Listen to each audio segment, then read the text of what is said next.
ये चमकदार धातु हमेशा एक तरल यानी लिक्विड अवस्था में रहता है। ये है मरकरी यानी पारा। आमतौर पर हम इस धातु को बहुत कम मात्रा में देखते हैं, लेकिन क्या होगा अगर हम इसके हजारों लीटर लेकर एक पूल को पूरी तरह से लिक्विड मरकरी से भर दें? और फिर क्या हो अगर आप इस पूल में कूद जाएं? लिक्विड मरकरी आपकी त्वचा के साथ क्या कर सकती है? आपके दिमाग पर इसका क्या असर होगा? और क्या आप इसमें तैर सकेंगे? आप देख रहे हैं क्या हो अगर, और देखते हैं क्या होगा अगर आप लिक्विड मरकरी से भरे एक पूल में कूद जाएं। मरकरी पानी की तुलना में 13 गुना ज्यादा गाढ़ी होती है और काफी वजनदार भी। पानी के मुकाबले ज्यादा पृष्ठ तनाव यानी सरफेस टेंशन के चलते इसकी मोटाई भी ज्यादा होती है। तो इस तरल धातु से भरे एक पूल में कूदने पर आपको कैसा महसूस होगा? इससे पहले कि हम अपने पूल को लिक्विड मरकरी से भरें, हमें ढेर सारी मरकरी की जरूरत होगी। मरकरी पृथ्वी के क्रस्ट में बहुत कम मात्रा में पाया जाने वाला एक धातु है और इतनी कम मात्रा में होने की वजह से ये बहुत महंगा भी है। एक पूरे पूल को लिक्विड मरकरी से भरने में करोड़ों का नहीं तो लाखों का खर्च तो जरूर आएगा।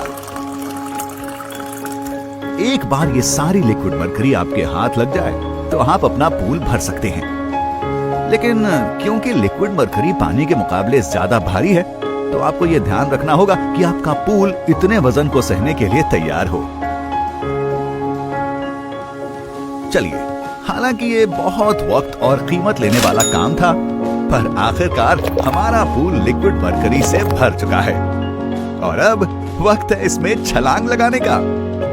और जैसे ही आप छलांग लगाएंगे, आपको पानी की छपाक जैसा नहीं बल्कि धम से गिरने जैसा महसूस होगा। लिक्विड मरकरी के गाढ़ेपन की वजह से आप पूल में डूबेंगे नहीं, बल्कि आपके पैर डूबेंगे और बस पैर ही डूबेंगे। अगर आप किसी 3 मीटर की सीढ़ी से पूल में सर के बल जाने के लिए कूदना चाहते हैं, तो लिक्विड मरकरी पर गिरना आपको घायल कर देगा। लेकिन अगर आप छलांग लगाने पर घायल नहीं होते, तो इसका यह मतलब नहीं कि आप सुरक्षित रहने वाले हैं। मान लेते हैं कि आप तैरने वाली एक आम पोशाक में ही पूल में जाएंगे, यानी आपने जूते नहीं पहने होंगे। इसका मतलब हमारे पैरों का लिक्विड मरकरी से सीधा संपर्क होगा। इससे तेज जलन और खुजली होगी और ये वक्त के साथ बिगड़ता चला जाएगा, क्योंकि काफी संभावना है कि लगातार अपने पैरों पर खड़े रहने से आपका संतुलन बिगड़ जाए। ये पानी जैसे जेलों में खड़े रहने जैसा होगा और इसमें संतुलन बनाए रखना बेहद मुश्किल होगा। तो आप अपनी पीठ या पेट के बल पर गिर सकते हैं। आप डूबेंगे तब भी नहीं, लेकिन अब आपका पूरा शरीर लिक्विड मरकरी से ढक जाएगा और ये जितनी देर आपकी त्वचा पर रहेगी, स्थिति उतनी ही बिगड़ती जाएगी। लिक्विड मरकरी से लंबे वक्त तक संपर्क रहे तो त्वचा इसे सोख लेती है और एक बार ये हो जाए तो मरकरी आपके दिमाग समेत शरीर के दूसरे अंगों में जाने लगेगी। अब मरकरी के जहर का असर शुरू होगा।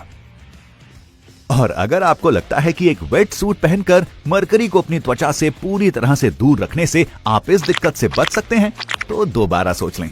ऐसा इसलिए क्योंकि लिक्विड मरकरी की भभक में केवल सांस लेने से ही आप पर इसके जहर का असर हो जाएगा, कभी कभी तो छूने से भी ज्यादा जल्दी।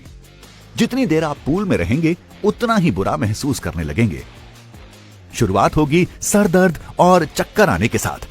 अब आपको शायद पूल से बाहर आ जाना चाहिए, लेकिन अगर आप अब भी जिंदा बचे रह जाते हैं, तो इतनी देर तक आपके शरीर से संपर्क होने के बाद लिक्विड मरकरी हमेशा नहीं तो बहुत लंबे वक्त तक आप पर असर जरूर रखेगी। वक्त के साथ साथ मरकरी का जहर असर दिखाने लगेगा, जैसे बोलने में दिक्कत, तालमेल में कमी और यहां तक कि आंखों की रोशनी का जाना भी। और अगर आप पूल से निकल नहीं पाते हैं, तो आप बेहोश हो जाएंगे और धातु की भभक से आपकी जान चली जाएगी। तो लिक्विड मरकरी से भरे पूल में कूदना एक बेहद बुरा ख्याल साबित होगा। लेकिन क्या हो अगर लिक्विड मरकरी के अलावा आप दूसरे भी किसी धातु को तरल में बदल सकें? जानने के लिए देखते रहें।